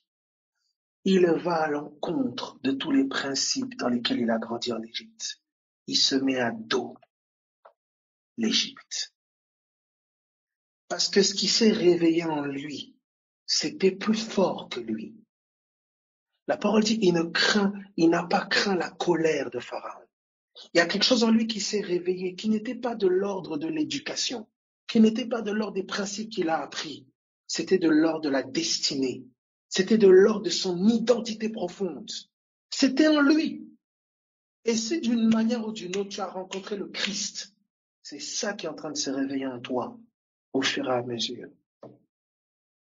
Il y a un réveil. Moïse a vécu un réveil. Et c'est intéressant de voir que dans le langage spirituel, la mort, c'est le sommeil. Et que la résurrection, c'est le réveil. Moïse a vécu une forme de résurrection. Et quand tu comprends que la résurrection, Jésus, à sa résurrection, c'est là qu'il a été déclaré fils de Dieu, il est né. Tu comprends qu'il y a quelque chose en toi qui est endormi et qui est né quand Christ t'a rencontré. Voilà pourquoi des fois, ta rencontre avec Christ te fait renouer parfois avec des rêves que tu avais dans l'enfance, des choses que tu avais enfouies, qui étaient endormies, parce que ça venait de Dieu. Oh Seigneur. Alors regardez maintenant ici, Exode. Il continue, il dit ceci. Pharaon répondit, qui est l'Éternel? Exode 5.2. Pour que j'obéisse à sa voix, en laissant aller Israël. Je ne connais point l'Éternel et je ne laisserai point aller Israël. Vous entendez ça? Donc, Pharaon ne connaît pas l'Éternel. Il défie l'Éternel. C'est qui? Ça veut dire que Moïse a la responsabilité de démontrer son Dieu. Je dis au nom de Jésus-Christ de Nazareth, que le Dieu dans lequel tu as cru soit démontré dans ta famille. Parce que les gens disent oui, moi je prie, il y a des gens qui disent oui, je prie en plus en fonction des cultures, on dit oui, moi aussi je suis croyant, je sais. Mais je prie que ton Dieu soit démontré. Je prie que lorsqu'on te regarde, on t'écoute, on se dit non, ça c'est la foi. Ça c'est quelqu'un qui a une relation avec Dieu. Ça c'est quelqu'un qui a fait une place à Dieu dans sa vie. Ça c'est quelqu'un qui a rencontré quelqu'un. Que ce ne soit pas limité à des dogmes, des règles, des méthodes, des principes, non. Mais un cœur qui a fait une rencontre. Un cœur qui peut témoigner que quelqu'un est entré dans ta vie. Regardez ceci. Il continue au verset 3. Ils dirent le Dieu des Hébreux, il commence à expliquer à Aaron et Moïse, le Dieu des Hébreux nous est apparu, permets-nous de faire 3 journées de marche dans le désert pour offrir des sacrifices à l'Éternel, afin qu'il ne nous frappe pas de la peste ou de l'épée. Vous savez que ce n'est pas le message qui a été donné à Moïse. On n'a pas dit à Moïse 3 jours. Et ici, il ne semble pas être écrit que Moïse, Dieu a dit, si tu fais pas ça, je vais te frapper de la peste ou l'épée. C'est comme si dès l'instant où Pharaon s'est opposé, Moïse, le message a commencé à être comme un peu altéré face à l'opposition. Ça arrive parfois. Quelqu'un qui dit, oh non, par les meurtrissures de Jésus, je suis guéri. Alléluia. Christ a vaincu à la croix. Alléluia. Là, l'attaque commence un peu à s'accentuer. Alléluia. Jésus, il a vaincu. Alléluia. Il a vaincu à la croix. Alléluia. L'attaque commence encore à s'accentuer. Alléluia. Jésus va vaincre. Il vaincra. Là, ça on passe déjà de il a vaincu à il vaincra. Oh Jésus. Vous voyez comment les choses commencent à changer. L'attaque s'accentue encore.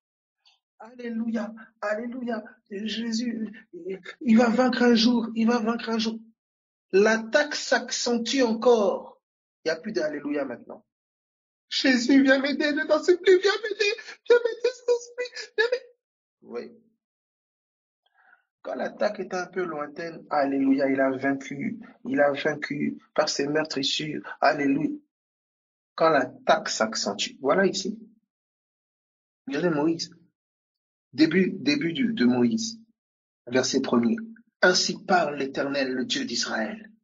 Laisse aller mon peuple pour qu'il célèbre au désert une fête en mon honneur. Oh, je vois un Moïse fort. Est-ce que Pharaon a dit, oui, vas-y. Oui, bon, vas-y. Tu veux que je te passe des chars et tout ça, puis vous allez? Bon, vas-y. Regardez ce qu'il dit. Pharaon répondit, qui est l'Éternel? Pour que j'obéisse à sa voix, en laissant aller Israël. Je ne connais point l'Éternel et je ne laisserai point aller Israël. Il refuse. Il dit, j'obéirai pas, je laisserai point aller. Je laisserai pas. Regardez maintenant le changement. Il dit, oh, mes amis, je me vois tellement, Seigneur Dieu. Quand on lit comme ça, on se voit tellement dans des situations, parfois, on fait plus ça. Au nom de Jésus, je refuse. On fait plus ça. Maintenant, Moïse, il commence à faire l'historique. Le Dieu des Hébreux nous est apparu. Permets-nous de faire 3 jours de marche. Et puis on revient, juste 3 jours. Ça, c'est pareil dans les délivrances. Au nom de Jésus-Christ de Nazareth, le Dieu d'Israël, on t'a dit de dire sors, feu, quitte. Quand ça commence à s'allonger, la personne commence à faire des explications. Oui, comme il est écrit dans Genèse, Dieu avait dit à Moïse. Le démon a besoin de savoir tout ça. Voilà. Vous voyez le problème? Il y a des rallongements d'explications qui sont dans la crédulité. Moïse a chaud ici. Et parfois, quand on a chaud face à l'ennemi, on parle beaucoup. Ce ne sont pas le grand nombre de nos mots qui importent, mais la fermeté qu'il y a derrière ces mots. Je répète, ce ne sont pas le grand nombre de nos paroles qui importent, mais la fermeté qu'il y a derrière ces paroles. C'est nous qui tergiversons. L'ennemi il connaît Dieu. C'est nous qui tergiversons. Or, nous sommes des représentants, nous sommes des ambassadeurs. Regardez ce qu'il dit. Il dit, le Dieu des Hébreux, il dit, permets-nous de faire 3 jours. Oui, 3 jours, et puis vraiment on revient sous les coups de fouet et tout, vraiment on revient, on fait juste 3 jours et puis on revient. Et regardez maintenant au verset, ce qui est dit, regarde, limite, il dit, s'il te plaît, parce que franchement, si on n'obéit pas, il va nous frapper. Il est venu nous délivrer, mais il va nous frapper la peste ou l'épée. Comprends-nous, s'il te plaît, on fait 3 jours et on revient, mon Dieu. Regardez la suite. Et le roi d'Égypte leur dit, Moïse et Aaron, pourquoi détournez-vous le peuple de son ouvrage? Allez à vos travaux.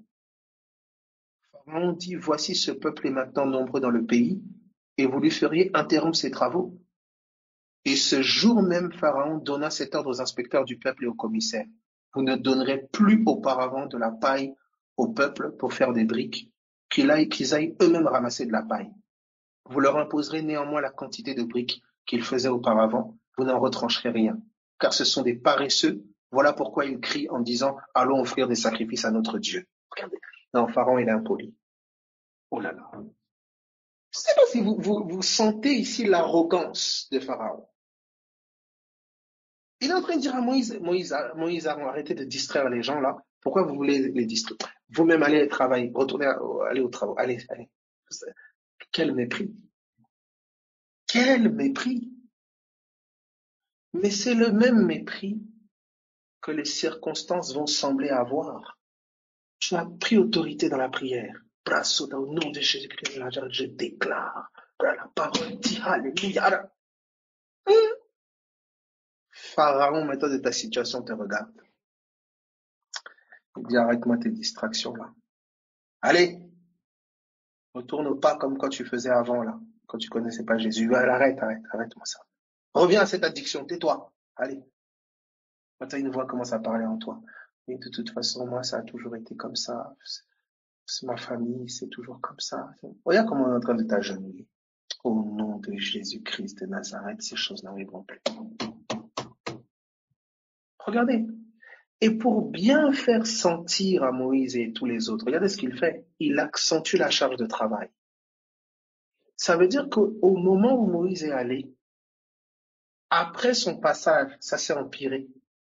Non, mais je comprends pas, depuis que je lis, j'ai l'impression que c'est devenu pire. Depuis que je prie, que je jeûne, j'ai l'impression que c'est devenu pire. Ah non, bon, j'arrête. La voix est en train de te dire, retourne à tes travaux, tais-toi. Et puis toi aussi, tu dis, ah, oui, j'arrête. Au nom de Jésus, je prie pour l'esprit de rébellion du royaume. Oh là là, Seigneur. Il ne peut pas. Le sacrifice de Jésus est tellement glorieux. L'amour que Dieu a manifesté pour nous est tellement grand. Je prie qu'on ne fléchisse pas aussi, que notre foi ne fléchisse pas aussi aisément. Seigneur, que si on me termine, on me met KO, qu'on me mette au moins KO avec l'épée à la main, avec tes louanges sur mes lèvres. Fais de moi un homme violent pour ta parole. Que je sois ridicule, mais avec ta parole sur ma bouche. Que je sois ridicule, mais avec l'épée à la main. Comme Étienne, autour de ceux qui l'habitent, il te voit, il témoigne. C'est ce qu'il a sur les lèvres, c'est toi debout. Seigneur, aide-nous. Regardez ici. Et Moïse n'est pas fort, c'est un vieillard. Il est avec son collègue vieillard. C'est déjà un grand pas entre compatriotes vieillards d'aller voir le président avec son armée d'élite, avec un bâton, et dire, allez, laisse aller le peuple. Oh, Moïse a bégayé. Je pense peut-être que Pharaon avait un garde du corps un peu costaud et musclé, avec des gros pectoraux à côté. Moïse a dit, ah, ils se sont regardés avec Aaron. Permettez-moi, des fois je vais me bien imaginer. Ils ont dû se regarder avec Pharaon, ils ont dit, mon gars, tu vois pas que non, atténue. En plus, peut-être que Pharaon était très zélé au départ, Aaron était très zélé au départ, il dit, laisse aller, mon peuple, tout ça. Et puis quand Pharaon a réagi comme ça, Aaron a tapé chez Moïse. Regarde, là, ça chauffe là. Non, écoute, parle avec douceur. Demande la permission. Calme. Voilà ce qui arrive pour avoir beaucoup de chrétiens. Tu commences à prier, Rabba Shaka, au nom de Jésus, premier cauchemar. Tu commences à changer la prière. Non, frère, je prie, j'évite de lire parce que quand je lis, après je fais des cauchemars, je fais des attaques. Ah, tu sais, hein, il lit, hein, commence à être violent dans ta mentalité. Je prie que l'esprit de Christ, parce que l'esprit de Christ en toi, il est très enragé contre les ténèbres. Il leur dit, venez. Ça, je sais pas comment te dire, hein. Quand l'Esprit de Dieu est venu sur Jésus, ça n'a pas tardé. Immédiatement, il est allé dans le désert confronter le serpent. Il ne peut pas tolérer que les ténèbres demeurent encore. Son cœur souffre trop de voir encore des victimes. C'est pour ça que quand il arrive quelque part, immédiatement, il commence à attaquer les ténèbres sous toute leur forme. Voilà, quand tu commences à méditer, tu commences à prier, tu n'as pas idée de comment l'Esprit du Dieu vivant qui s'adresse à toi bouscule les ténèbres dans ta famille, bouscule les ténèbres dans tes entrailles, bouscule. C'est pour ça qu'à ta simple lecture, ta simple méditation, tu peux commencer à voir des choses s'agiter dans tes rêves, dans ton cœur, en toi. Parce que l'Esprit de Dieu agresse les ténèbres. C'est un agresseur. Il est ni intimidé, ni tremblant, non, pas du tout. Regardez David, très zélé. Il dit, c'est qui cet incirconcis là? Alors qu'il était de loin plus grand que lui. L'Esprit de Dieu en nous est comme ça, Christ en nous est comme ça. C'est pour ça toutes ces autres voix qui viennent t'intimider, te faire trembler, comme si, voilà, c'est terminé, c'est la fin, là, ils ont gagné. Non, non, non, non, non. Non, non. C'est pour ça, assure-toi que tu fais les choses par la parole de Dieu, que c'est appuyé sur la parole. Parce que si c'est la parole qui s'engage, mon Dieu, la parole trouvera une issue. La parole terrorisera le royaume des ténèbres. Et toute langue confessera que ton Jésus est Seigneur. Mais si c'est pas appuyé sur la parole, tu vas au nom de qui? Et Moïse vieillard, et Aaron vieillard avec un bâton. Vous voulez faire quoi contre la nation égyptienne, qui tient ce peuple-là depuis plus de 4 siècles? Regardez la suite ici. Nous allons sur ça. Merci Seigneur. Regardez la suite. Il dit ceci.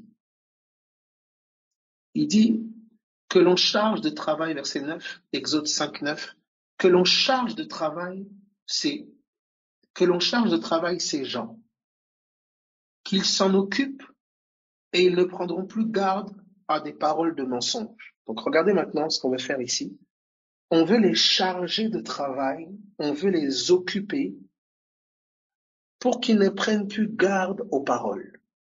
Donc, il y a comme quelque chose qui veut détourner l'attention des esclaves de ces paroles-là. Et regardez comment il les nomme. Paroles de mensonge. Est-ce que quelqu'un comprend ce que je dis? Coupure. Il y a une coupure. Est-ce qu'on m'entend? Allô, est-ce que c'est bon? Est-ce que c'est bon? Allô, allô? Ok, il y a un petit bug, d'accord. Je répète. Ok. Vous voyez ici, Pharaon, d'accord, va accentuer la charge de travail et avec quel objectif? D'accord? Il va accentuer la charge de travail avec quel objectif? Il dit ceci, ils ne prendront plus garde aux paroles de mensonge. Donc il y a comme quelque chose qui veut occuper. Il accentue la charge de travail, il accentue l'attaque, afin que les Hébreux ne prêtent plus attention aux paroles de Dieu via Moïse. Donc il y a une force qui veut détourner mon attention des paroles de Dieu. Est-ce que ça va? On commence à... Ah là là. Commencez à prier. Si vous commencez à bugger, je ne sais pas si tout le monde bug, mais là où toi ça bug, commence à prier. On veut t'empêcher d'entendre ça. Mais tu vas entendre. Si ce n'est pas par ce canal de GoToMeeting, tu entendras par un autre canal, au nom de Jésus. Est-ce que le son est bon ou pas? On me dit que ça bug. Le son est bon. Ah, quelqu'un dit pas de bug chez moi. Voilà. Donc s'il y a un bug chez toi, commence à prier. Commence à prier, soit on prie en langue ou soit on prie. Voilà, parce qu'il y en a qui disent pas chez moi, pas chez moi. Ok. Donc commence à prier. Je vais répéter et répéter et répéter. De toute façon, il y a l'audio. On va pas t'empêcher d'entendre ça. Je répète. Quand la parole est venue aux Hébreux et à Pharaon, Pharaon va accentuer la charge de travail. Il va accentuer l'oppression. Dans quel but? Il va accentuer l'oppression pour détourner l'attention des Hébreux des paroles de Moïse. Paroles de Moïse qu'il appelle paroles de mensonge, alors que ce sont des vérités. Ça veut dire qu'il y a quelque chose, la force qui est derrière Pharaon va pousser les Hébreux à considérer les paroles de Moïse comme des paroles de mensonge. Vous comprenez? Il y a comme quelque chose qui va te faire douter, remettre en cause les paroles de vérité de l'évangile qui sont venues à toi. On accentue l'oppression, on accentue la charge pour faire douter les Hébreux des paroles de Moïse. Et imaginez un peu, Moïse est censé être envoyé par Dieu, ces paroles sont censées être les paroles de Dieu. Comment se fait-il que ces paroles qui viennent nous annoncer la délivrance, au moment où elles sont arrivées, mon oppression même augmente, ma captivité même augmente? Voici ici, il est en train de nous expliquer. Merci Saint-Esprit. La force en question veut te dissuader d'écouter ces paroles, veut t'empêcher de prêter attention à ces paroles, encore plus, veut susciter en toi de la colère contre ces paroles-là. Puisque ici, Moïse va même se mettre en colère, les Hébreux vont même limite se mettre en colère contre Moïse et Aaron, leur disant, mais depuis que vous êtes arrivés, c'est même pire, l'oppression elle a augmenté. Vous voyez un peu la ruse. Alors que dans le message de Moïse est la délivrance pour les Hébreux. Il le sait, Satan le sait. Est-ce que tu comprends ça? Alors dès l'instant où tu vas entendre sortie d'Égypte, tu te fâches. Parce que oui, mais depuis que tu es venu me parler de sortir d'Égypte, ben, c'est devenu plus grave, ça s'est accentué. Moi, je ne veux plus entendre parler de ça. C'est pas la... On t'a eu. On t'a eu. Vous comprenez ça? Pharaon accentue l'oppression pour les empêcher d'aller offrir des sacrifices à Dieu. Et quand vous voyez sacrifice là, vous touchez à louange, prière, etc., etc. Donc, attention à ça. Parfois, au moment où tu vas t'approcher de Dieu, l'oppression va comme s'accentuer. Mais c'est pour te dissuader, c'est pour t'intimider. Ne lâche pas la main de Dieu. Ne lâche pas la promesse. Je poursuis. Regardez ce qui est dit ici. Verset 9. Que l'on charge de travail ces gens, qu'ils s'en occupent, et ils ne prendront plus garde à des paroles de mensonge. Les inspecteurs du peuple et les commissaires vinrent dire au peuple, ainsi parle Pharaon, je ne vous donne plus de paille. Donc c'est comme si ils perdent aussi des choses. Regardez la suite. Allez vous-même vous procurer de la paille, où vous en trouverez, car l'on ne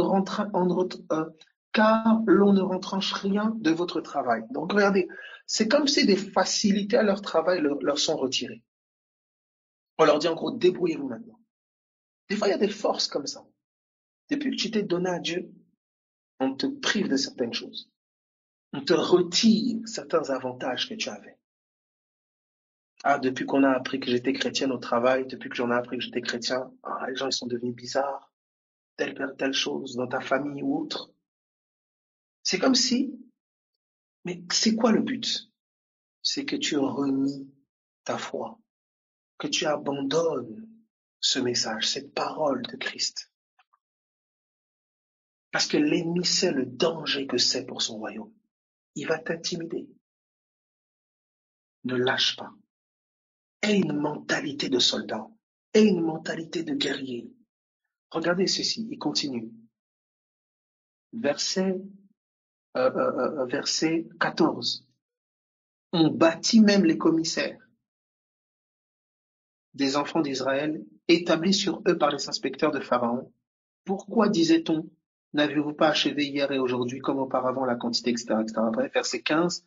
Les commissaires des enfants d'Israël allèrent se plaindre à Pharaon et lui dire, pourquoi traites-tu ainsi tes serviteurs? On ne donne point de paille à tes serviteurs et l'on nous dit, faites des briques. Et voici tes serviteurs sont battus comme si ton peuple était coupable. Vous entendez? Comme si ton peuple était coupable. Donc c'est comme si on les traite comme des coupables. Mais ils étaient déjà esclaves, mais là c'est comme si on a accentué leur servitude. Et eux essaient de comprendre, mais pourquoi tu nous fais ça? Qu'est-ce qu'on a fait? C'est pas qu'est-ce que tu as fait, c'est qui t'a approché. Depuis que Dieu t'a approché, ça dérange dans le royaume des ténèbres. Tu vas comme subir des injustices, tu dis, mais pourquoi moi? Comment ça se fait? Tu attendais tel agissement, tu attendais tel retour de telle personne, aucun retour, aucun agissement en ta faveur. Fais confiance à Dieu. Et continue. Pharaon répondit, vous êtes des paresseux, des paresseux. Voilà pourquoi vous dites, allons offrir des sacrifices à l'Éternel. Leur désir d'offrir des sacrifices à l'Éternel est traduit par le langage de l'ennemi, par paresseux. Est-ce que vous entendez ça? Vous voyez que parole de mensonge, paresseux, alors vous vous souvenez que le travail, on le verra après avec Jésus, il voulait servir au temple.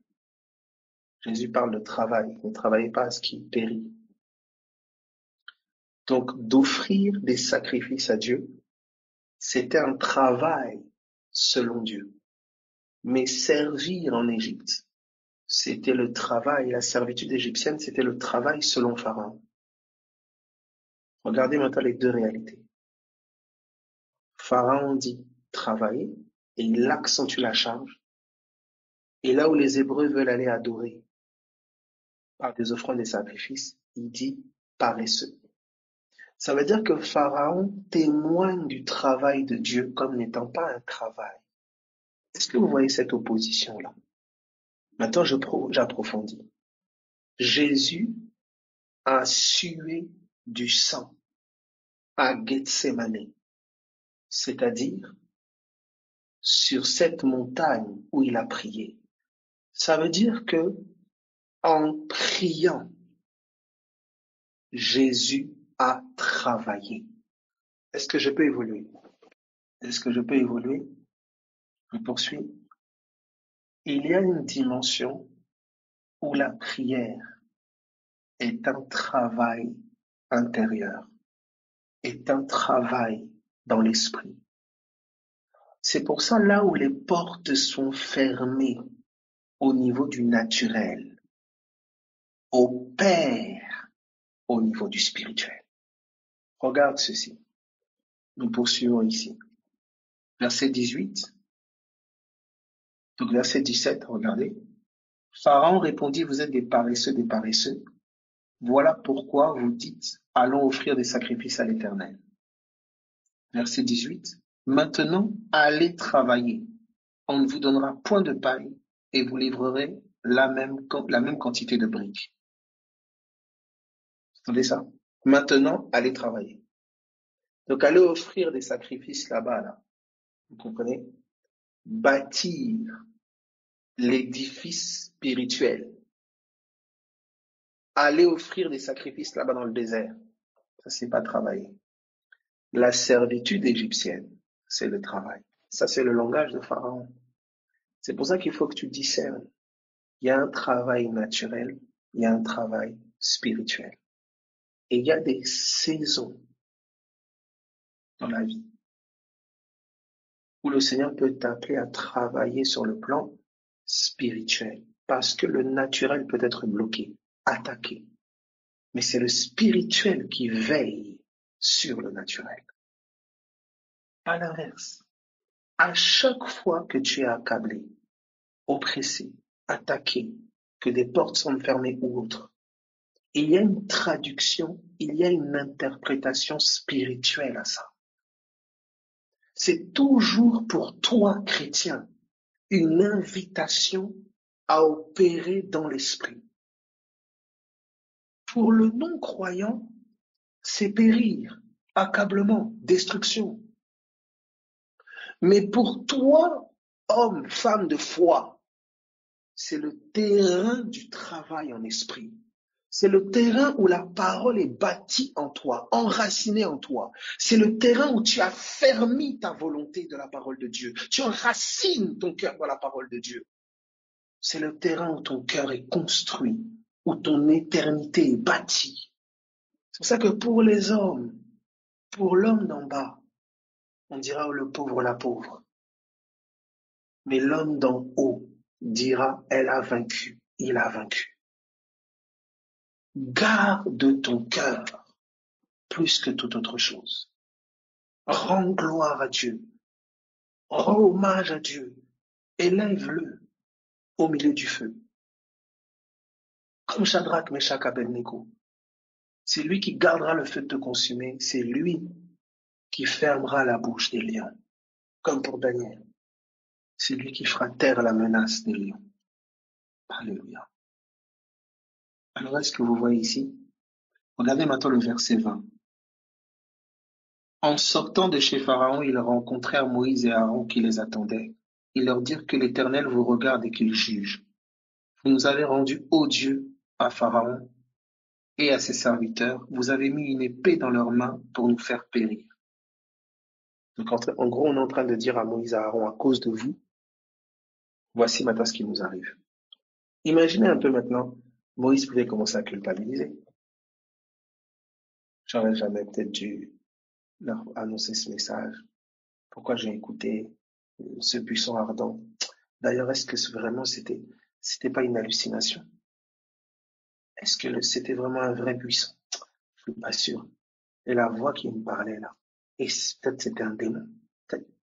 Mon ami, c'est dans les moments comme ça, quand tu vois le contraire de ce que Dieu avait déclaré, que tu commences à remettre en question. Et la voix, et l'appel, et le message, et tout. Un vieillard bègue qui a vu un buisson qui se consume pas, qui a entendu une voix, qui est allé voir l'homme à la tête de la première puissance tête de l'époque pour lui dire laisse aller mon peuple, plusieurs centaines de milliers de personnes. Et le type lui dit je suis toqué. Il retourne et il parle à Dieu. Et il se plaint chez Dieu. Regardez, l'Éternel dit à Moïse, il dit à Moïse, regardez verset 22. Moïse retourna vers l'Éternel et dit, Seigneur, pourquoi as-tu fait du mal à ce peuple? Pourquoi m'as-tu envoyé? Depuis que je suis allé vers Pharaon pour parler en ton nom, il fait du mal à ce peuple et tu n'as point délivré ton peuple. 1. Pourquoi tu fais du mal à ce peuple? Quelque chose dans Moïse qui accuse Dieu de faire du mal. Pourquoi tu fais rien? Comme si Dieu ne faisait rien. Vous savez, soudain Moïse a le regard de la situation. Et quand on regarde la situation, on a l'impression que Dieu dort, qu'il chôme. Alors que c'est par sa parole qu'il agit et opère. Moïse, je suis avec ta bouche. C'est depuis ta bouche, depuis ta verge que j'opère. Tu fais du mal à ce peuple. Comment tu peux dire ça? Deuxièmement, pourquoi m'as-tu envoyé? Ça sert à rien. Tu commences à aller dans... Ça va loin. Quand les voix comme ça commencent à t'approcher, est-ce que ça veut dire pourquoi je suis chrétien? Est-ce que vraiment Jésus existe? Tu vas loin. Et c'est comme ce sont des pensées qui viennent directement s'opposer, en fait, hein, accuser Dieu, s'opposer à Dieu, presque insulter Dieu. Parce que ces pensées sont inspirées de ce que Pharaon fait, des œuvres de Pharaon, et non des œuvres de Dieu, dont la plus parfaite et excellente, c'est l'œuvre de la croix. Moïse parle depuis ce que Pharaon fait subir aux Hébreux. Il ne parle pas depuis la promesse que Dieu lui a faite. Et qu'est-ce que Dieu va faire? Il va lui rappeler la parole. Il va lui rappeler la promesse. Il va lui rappeler qui il est. Je suis l'Éternel. Il va lui rappeler avec qui il a marché avant lui. Abraham, j'ai marché avec tes pères. Voilà la prière. Elle te recentre. Elle remet Dieu sur son trône, qui est ton cœur. Les circonstances peuvent facilement t'aspirer. Les événements, les situations peuvent facilement embrouiller ton entendement et commencer à te donner une fausse perception de Dieu, tromper ton entendement. Parce que tu vois les circonstances, tu vois les événements, tu vois les catastrophes qui s'enchaînent et tu te poses la question. Tu commences à remettre en cause la promesse de Dieu. Tu remets en cause qui est Dieu. Tu remets en cause le sacrifice de Jésus. Tu dors la parole. Sur tes lèvres, les hommages et la croix ne se trouvent plus. Le sang de l'agneau n'est plus sur tes lèvres. Parce que les circonstances ont dicté à ton cœur ce que ta bouche doit dire. Mais au nom de Jésus-Christ de Nazareth, là où la chair est faible, l'esprit que tu as reçu, il est bien disposé. Tu as la parole de vie. Et la parole te fortifiera dans ces temps-là. C'est des temps où il faut que tu cherches à entendre la parole de Dieu. C'est des temps où il faut que tu te concentres sur Christ. Même si tu cherches des solutions humaines, mais que tu saches que ta solution viendra de la parole. Ta solution viendra de ce que le Saint-Esprit t'inspirera. Le Saint-Esprit provoquera et posera les choses. Et quelle que soit l'issue, ta victoire est en Jésus-Christ. Accroche-toi à la promesse, à ce que Christ a dit. Parle-la, élève l'agneau. Aisément quand la circonstance chavire, la bouche de beaucoup chavire avec la circonstance. Mais le Dieu qui a parlé est fidèle. Il ne change pas, il ne bouge pas. Que nos lèvres, que nos cœurs, que nos bouches soient alignés avec son propos. Au nom de Jésus. Que vous soyez encouragés, que vous soyez fortifiés. Je voulais vraiment mettre en lumière par la grâce de Dieu ces mouvements invisibles qui provoquent des situations visibles. Mais que nos cœurs soient alignés avec la parole, avec l'invisible et pas le visible. Parce que le visible est manipulable et manipulé par l'invisible ténébreux. Mais nous sommes des hommes et des femmes de l'invisible de lumière. Et nous prions et nous nous positionnons jusqu'à ce que les circonstances s'alignent.